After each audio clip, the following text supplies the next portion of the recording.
श्री दुर्गा सप्तशती तीसरा अध्याय। सेनापतियों सहित महिषासुर का वध। ऋषि कहते हैं, दैत्यों की सेना को इस प्रकार तहस नहस होते देख महादैत्य सेनापति चिक्षुर क्रोध में भरकर अंबिका देवी से युद्ध करने के लिए आगे बढ़ा। वो असुर रणभूमि में देवी के ऊपर इस प्रकार बाणों की वर्षा करने लगा जैसे बादल मेरुगिरी के शिखर पर पानी की धार बरसा रहा हो। तब देवी ने अपने बाणों से उसके बाण समूह को अनायास ही काट कर उसके घोड़ों और सारथी को भी मार डाला। साथ ही उसके धनुष तथा अत्यंत ऊंची ध्वजा को भी तत्काल काट गिराया। धनुष कट जाने पर उसके अंगों को अपने बाणों से बींध डाला। धनुष, रथ, घोड़े और सारथी के नष्ट हो जाने पर वो असुर ढाल और तलवार लेकर देवी की ओर दौड़ा। उसने तीखी धार वाली तलवार से सिंह के मस्तक पर चोट करके देवी की भी बाईं भुजा में बड़े वेग से प्रहार किया। राजन, देवी की बाह पर पहुंचते ही वो तलवार टूट गई। फिर तो क्रोध से लाल आंखें करके उस राक्षस ने शूल हाथ में ले लिया और उसे उस महादैत्य ने भगवती भद्रकाली के ऊपर चलाया। वो शूल आकाश से गिरते हुए सूर्यमंडल की भांति अपने तेज से प्रज्वलित हो उठा। उस शूल को अपनी ओर आते देख देवी ने भी शूल का प्रहार किया। उससे राक्षस के शूल के सैकड़ों टुकड़े हो गए। साथ ही महादैत्य चिक्षुर की भी धज्जियां उड़ गईं। वो प्राणों से हाथ धो बैठा। महिषासुर के सेनापति उस महापराक्रमी चिक्षुर के मारे जाने पर देवताओं को पीड़ा देने वाला चामर हाथी पर चढ़कर आया।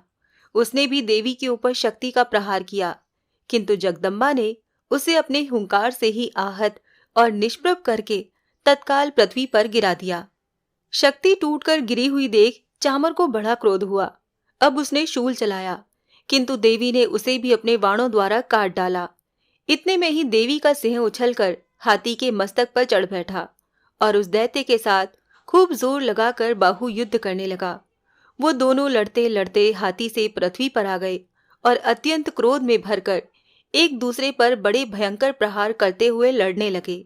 तदंतर सिंह बड़े वेग से आकाश की ओर उछला और उधर से गिरते समय उसने पंजों की मार से चामर का सिर धड़ से अलग कर दिया।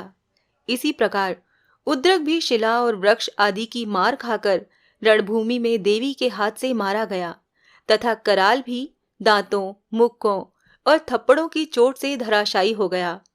क्रोध में भरी हुई देवी ने गदा की चोट से उद्धत का कचूमर निकाल दिया। भिंदीपाल से वाशकल को तथा बाणों से ताम्र और अंधक को मौत के घाट उतार दिया।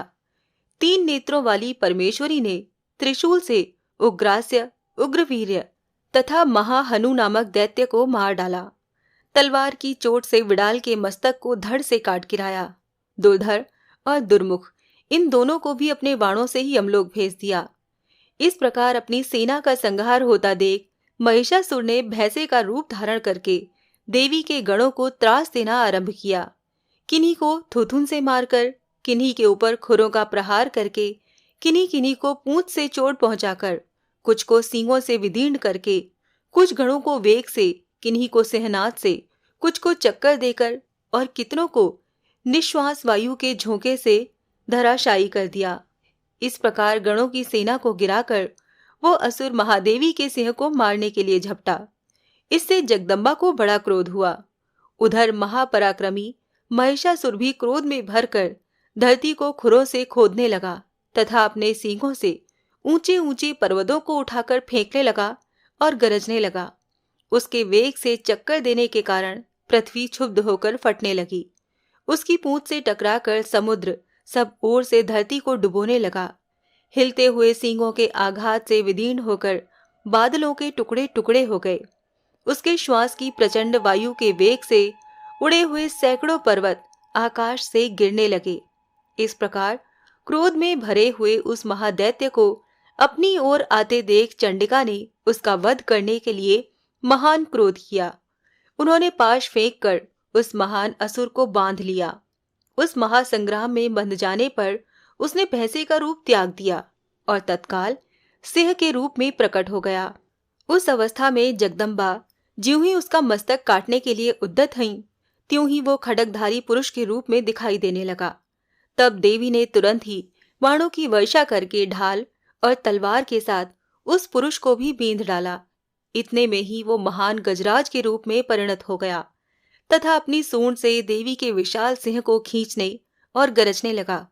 खींचते समय देवी ने तलवार से उसकी सूंड काट डाली। तब उस महादैत्य ने पुनः भैंसे का शरीर धारण कर लिया और पहले की भांति चराचर प्राणियों सहित तीनों लोगों को व्याकुल करने लगा। तब क्रोध में भरी हुई जगन माता चंडिका बार बार उत्तम मधु का पान करने और लाल आंखें करके हंसने लगी। उधर वो बल और पराक्रम के मद से उन्मत्त हुआ राक्षस गरजने लगा और अपने सींगों से चंडी के ऊपर पर्वतों को फेंकने लगा। उस समय देवी अपने बाणों के समूहों से उसके फेंके हुए पर्वतों को चूर्ण करती हुई बोली।